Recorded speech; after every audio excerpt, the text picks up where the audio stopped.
آج تک باقی ہے۔ حاجی برکت جان کر اس پانی کو چکھتے ہیں اور کپڑوں پر چھڑکتے ہیں، تلب کی طرح تھوڑا اپنے وطن بھی لے جاتے ہیں۔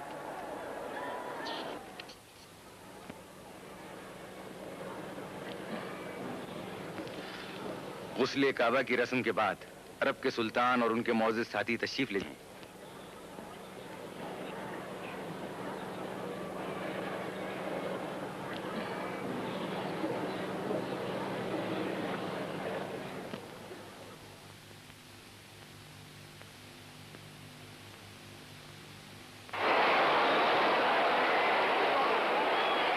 اور حاجیوں کا مجمع بیت اللہ شریف کے گرد طواف کرنے، حجر اسود کو بوسہ دینے کے لیے آزاد ہو جاتا ہے۔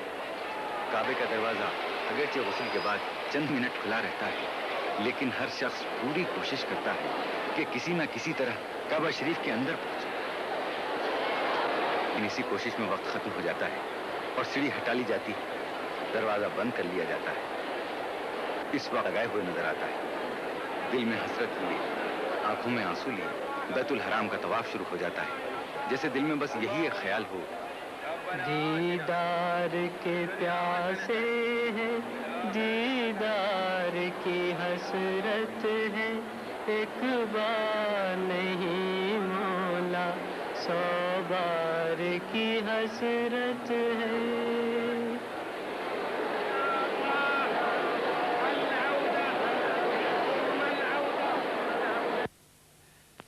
یہ غار سور ہے۔ نبوت کے ابتدائی دور میں خدا کے دین کو ظالموں سے بچانے اور حقانیت کی حفاظت کرنے کے خیال سے خدا کے حکم سے پیغمبر خدا نے مکہ چھوڑا اور مدینے کی طرف روانہ ہو گئے۔ 3 دن اس غار میں قیام فرمایا اور اسی غار سے مدینے کی طرف ہجرت فرمائی۔ ہجرت کے 8 سال بعد مکے سے بے یار و مددگار گیا ہوا خدا کا رسول مسلمانوں کی ایک بڑی تعداد کے ساتھ حج کے لیے آیا اور بغیر لڑائی کے مکہ قبضے میں آ گیا۔ مکے والوں نے اسلام قبول کر لیا اور رحمت للعالمین نے اپنے دشمنوں کو بھی جو ان کے خون کے پیاسے ہو رہے تھے معاف کر دیا اور امان دے دی۔ سلام اس پر کہ جس نے بادشاہی میں فقیری کی، سلام اس پر کہ کی دستگیری کی۔ سورج مکے کے کالے پہاڑوں کے پیچھے دھیرے دھیرے چھپ گیا۔ شام ہو گئی۔ مسجد الحرام کے میناروں سے اللہ اکبر کی دل کھینچنے والی آواز بلند ہوئی اور مسلمانوں کو خدا کی بندگی کے لیے بلانے لگی۔ طواف ختم ہوا۔ اب کعبے کے گرد طواف کے چکر نہیں ہیں، نماز کے حلقے بنے ہوئے ہیں۔ مسلمان جہاں کے سامنے ہی ہے، جس طرف چاہیں کھڑے ہو جائیں۔ یہی گھر کے چاروں طرف انسانوں کے حلقے ہیں۔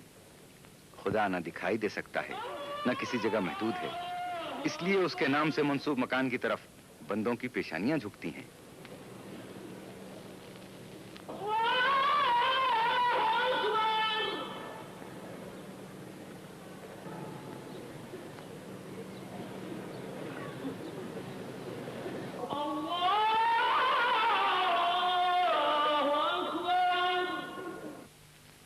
یہ عرفات ہے، ایک لق و دق ریگستان، مکے سے 24 کلومیٹر دور۔ یہاں پورے سال میں صرف ایک دن ذی الحجہ کی 9ویں تاریخ کو سورج نکلنے سے سورج ڈوبنے تک زندگی کے آثار نظر آتے ہیں اور بڑی شان سے نظر آتے ہیں۔ لاکھوں حاجی یہاں آ کر جمع ہو جاتے ہیں۔ 9ویں ذی الحجہ کو دوپہر سے شام تک ہر حاجی کو یہاں ٹھہرنا ضروری ہے، یہ بھی حج کے ارکان میں داخل ہے۔ اسی جگہ حضور صلی اللہ علیہ وآلہ وسلم نے ذی الحجہ کی 9ویں تاریخ کو ہجرت کے 10ویں سال اپنے آخری حج کے موقع پر مسلمانوں کو اپنے گرد جمع کر کے خطبہ ارشاد فرمایا تھا اور وصیت فرمائی تھی۔